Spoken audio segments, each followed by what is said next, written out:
Imagine you spent hours building a perfect 3D world with the best lighting, top-notch animation, and a crazy cinematic composition. You are very happy and you hit render. Suddenly you started to get errors, crashes, and so many artifacts. Now you are sad and frustrated. That is exactly what happens with thousands of artists every day. But today I will share with you 5 rendering secrets that instantly level up your workflow and save you hours of frustration. So without further ado, let's begin.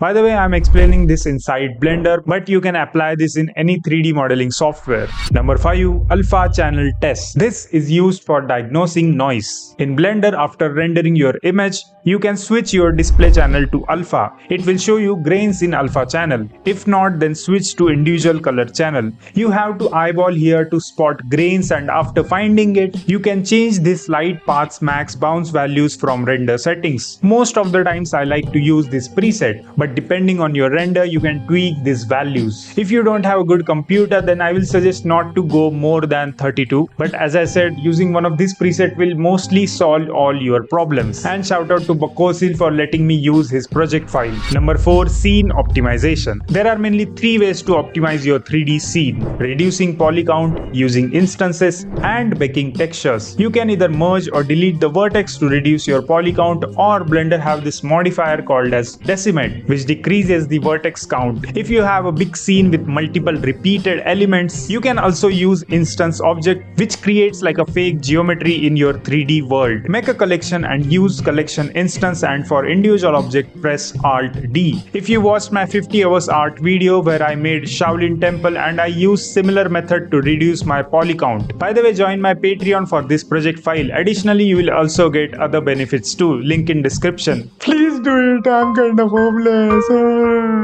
Baking textures is the most efficient method, as it can also store normal maps, which means you can have a low poly model with 4K or even 8K textures, and you can also use this inside your game engine. Number 3. Wrong sample versus resolution ratio. I'm actually surprised how many people think that more sample is equal to more quality, but that's not true. You need to find the perfect balance between your resolution and your sample count. For example, 1080p with 500 samples versus 4K with 500 samples. These two are completely different, as you can see on your screen. When you double your resolution, you are rendering 4 times more pixels, and that's why you can maintain a ratio of like 10:1 or 10:3. Meaning, if you want a 4K resolution image, then you can keep your samples at maximum 400 to 500. I know it sounds stupid, but trust me. Here are best renders. Having less sample with more resolution gave me better result than having more sample with normal resolution. But this only works with outdoor shots, because indoor shots need more sample in shadow areas. This method will increase your render speed and give you render much faster. Another thing in this point is use of motion blur. If you have motion blur enabled, then you might need to increase sample count, or I will suggest you to add motion blur later in post-production software like Nuke or After Effects. Number 2. Using light tree.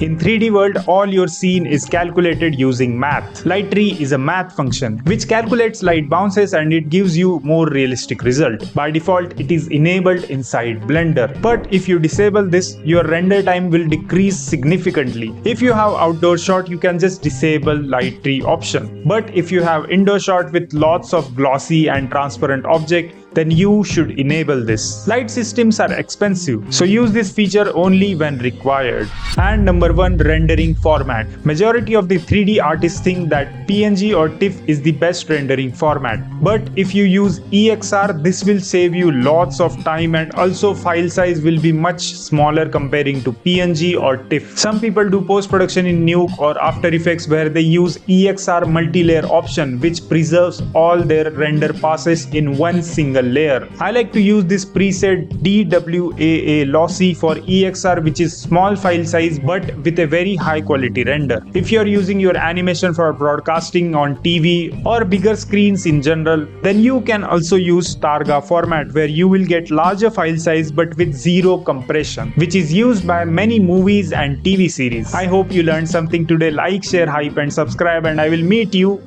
next time.